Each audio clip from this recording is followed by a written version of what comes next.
I waited to make my video because I wanted to watch more Memento Mori race in Buffalo. Tim had messaged me before the race, said anything I should tell Jason? Yeah, I said go and win with him. I said he gets a little rickety coming off the car, but let him roll. He'll trot through the turns good. He should be fine. They stacked up going into the first turn, and rather than continue to bolt forward, he took him back. At that point, when you take back to sixth along the inside on a half-mile track in a stake race, things have to go your way, right? Front end has to hold up. The flow has to falter. The only thing the flow did, the horse first over, whatever happened between, now Jason had said to me down the backstretch, I said to Tim down the backstretch, so Ray and the guy first over hooked wheels. Well, at that point, if you exit the track because the horses in front of you hooked up, that's interference. That's somebody's fault. Somebody should have been set back.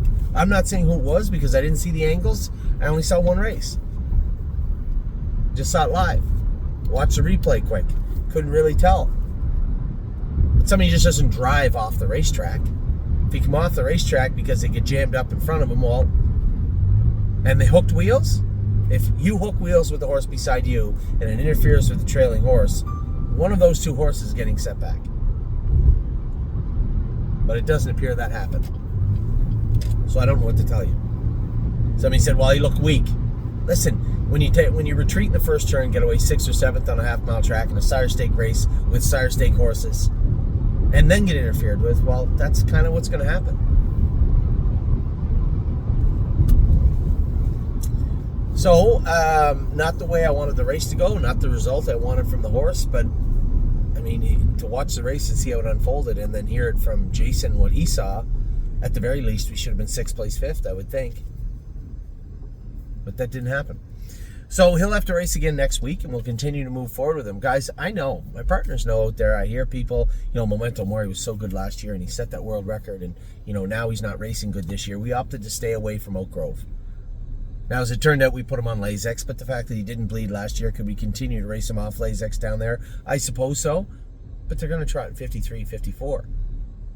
And as far as him setting the world record, if you take that line away from Memento Mori, he was a nice 54 trotter, and that's what he'll be again this year. 54, 55 every week. On a decent track, not in Buffalo, but Tioga, the Meadows. Yeah, that's what he's going to be. So we'll endeavor to push forward and get him back in to go and get him racing again and racing well as we can. But today, I'll admit, was disastrous, but it was not of the doing of Memento Mori. Now, was it? So, as he was shortly before that race went, kind of derailed a pretty good day for us. We had 4 horses in. We had 2 wins, 2 seconds, and every horse raced good. I'll get to that. Now that we get the doom and gloom out of the way, I'll talk about the horses that did race rather well and did get a big hunk of the money today. We'll start with Diosa della Danza. When the race finished, I said, Jesus, reminds me a lot of Highest Honors. I don't believe maybe I should have cut her loose like that. Honestly, the filly that beat her is a bit of a freak, right? I didn't see that. We both qualified well. She had a race last week where she come a half in 55 seconds, 55 and 1. I expect her to do well again today. I got the first half, everything I wanted. I let her pick up speed. I want to stretch her a bit in the last 3/8. Getting into the last turn, I cut her loose a little bit. I said, she'll pace away. We'll win in 53 and a piece, or 54. She paced 54. 54-2, 28-2 at the end of it. But that thing in behind us, well, 1 seems to be a bit of a monster, and 2, thank God, it's Pennsylvania bred, and I never have to look at her again. Diosa della Danza scoped 3 out of 5 from mucus after the race, so that's something we can work on. Mechanically, I know she put that little skip in coming to the half. She just can't do the whole mile properly perfect. There was nothing there. So I don't really know what get into her coming to the half there, coming to the 3/8, where she skipped over something. I don't know. Other than that, she raced good. Take a tremendous performance away from that Stay Hungry filly that beat us, and she actually raced good. I get to sit into her around the last turn, growl at her coming out of the turn, kick the earplugs halfway down the lane. She probably beats the other horses by 3 or 4 lengths. Not that one, though. So I thought she raced well, and a good tightener going from 57 down to 54, heading into a race that might go in 53, 54. Well, it will go 53, 54. It might go 52. But a good tightener for Diosa de la Danza. We come out in the next race. Tomboy Strong won easy. I did call on her at that lane. Again, scoped her after. Allergy mucus, that white, thin mucus. 4 out of 5 for her. That's just a matter of cleaning that up. We know it's there. We know we have to be aggressive with it heading into the next generation race, which we will. But Tomboy Strong showed a lot of tenacity. First over, ground down the leader, and then drove off by 3 under the wire and looked very, very good. Don't ask again. I told you guys she might surprise you. I wouldn't worry too much about the time. She can't race her on the front, and apparently she's not super great first over.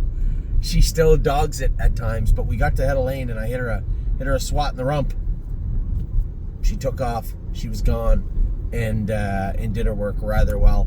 I was pleased with what I saw from Don't Ask Again, and the fact that she finished up strong. Her final strides under the wire were probably the best, fastest, and strongest of the entire mile.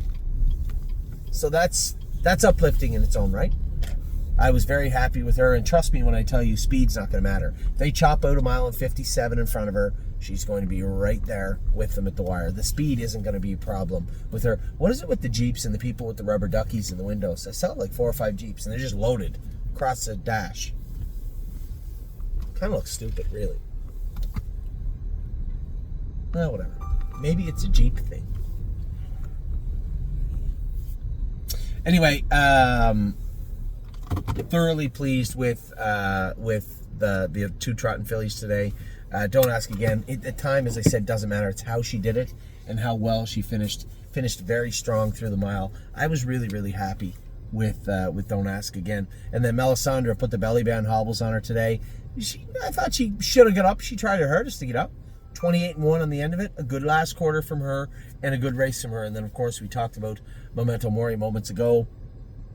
For those of you who just think he was flat out poor, go back and watch the race, go back and watch the video, and you'll see what I'm talking about. Jason was right, and there was interference on the backstretch. And unless you're telling me that Jason Bartlett just carelessly drove off the racetrack, then there should have been a placing of somebody up there. I don't know who it was, but that's the way I saw it anyway. Generally speaking, when horses get hooked up in front of you and you have to divert around them, that's interference by definition. So we were interfered with. Why we were interfered with, I can't say for certain, but I find it hard to believe that Jason Bartlett just drove off the racetrack. Now we have My Name is Swaney coming up. I'm going to drive her in a bit. We're going to finish the night with Oh He'll Know. A lot of people asking me what's next for Oh He'll Know. She's going in the sale. She's 15-1 morning line. I can't imagine that she's going to go out and wow everybody. If she does, I'll be happy to take her out of that sale. But if she races anywhere near her odds imply that she will, then she will be in the sale on Monday. I think Admiral Dio, he's close to making his way out of that class also. He'll likely be in the sale on Monday, as that class is getting a little quicker, doesn't fill all that often. And when you look at the one just above, where Blue Ventura raced, they went 52-4 the other night. So Blue Ventura will be in, and Joe J. Fotag for sure will be in. I have a couple other horses I'm going to watch over the next day. We have Royal Flush Dale racing tomorrow. Talked about him. We'll see how those horses do. Right, Royal Flush Dio is a little more of a wild card. You know, that's a question mark. He'd have to go out and really push my buttons for me to put him in the sale, I suppose, right away. But I am watching him very, very closely.